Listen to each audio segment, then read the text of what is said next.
നെഞ്ചുക്കുൾ പെയ്തിടും മാമഴി എന്ന് തുടങ്ങുന്ന ഹിറ്റ് ഗാനത്തിൽ സൂര്യയ്ക്കൊപ്പം തിളങ്ങി നിന്ന ആ നടി തൻ്റെ കരിയറിൻ്റെ തുടക്കകാലത്ത് നേരിടേണ്ടി വന്ന ബോഡി ഷേമിങ്ങിനെക്കുറിച്ച് തുറന്നു പറഞ്ഞ് രംഗത്ത് വന്നിരിക്കുകയാണ് തെന്നിന്ത്യൻ സിനിമയിലെ താരറാണിയായിരുന്ന സമീര റെഡ്ഡി. തൻ്റെ മാരടങ്ങൾക്ക് വലിപ്പക്കുറവാണെന്ന് പറഞ്ഞ് പലരും കളിയാക്കാറുണ്ടായിരുന്നെന്ന് താരം പറയുന്നു. ഗൗതമനടക്കം പല സംവിധായകരും ഇതിനെക്കുറിച്ച് പറയുകയുണ്ടായി. സ്ഥാനസൗന്ദര്യത്തിനായി പ്ലാസ്റ്റിക് സർജറി നടത്താനും ഉപദേശം ലഭിച്ചിരുന്നെന്നും സമീര റെഡ്ഡി പറയുന്നു. അന്ന് തനിക്ക് വണ്ണം കുറവായതുകൊണ്ട് പലരും തന്നെ അവഹേളിക്കാൻ ശ്രമിച്ചിട്ടുണ്ടെന്നാണ് സമീര വെളിപ്പെടുത്തുന്നത്.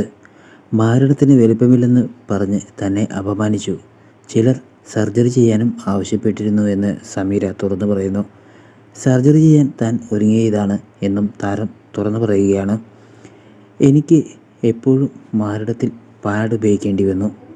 ബൂബ് ജോബ് ചെയ്യാൻ എന്നെ പലരും നിർബന്ധിച്ചു. എന്നാൽ ഞാൻ അത് ചെയ്തില്ല എന്ന് സമീര പറയുന്നു. സൂര്യയ്ക്കൊപ്പം സമീര റെഡ്ഡി ചെയ്ത വാരണമായിരം വലിയ ഹിറ്റായിരുന്നു. അതിലെ പ്രണയിനിയുടെ വേഷം സമീര ഭംഗിയായി ചെയ്തു. അതിൽ പിന്നെ മലയാളത്തിൽ മോഹൻലാലുമായി ഒരു നാൾ വരും എന്ന ചിത്രത്തിലും സമീര റെഡ്ഡി പ്രത്യക്ഷപ്പെട്ടു. പിന്നീട് ഒരിടവേളയ്ക്ക് ശേഷം സമീരയെ സിനിമയിൽ നിന്നും കാണാതെ പോയി.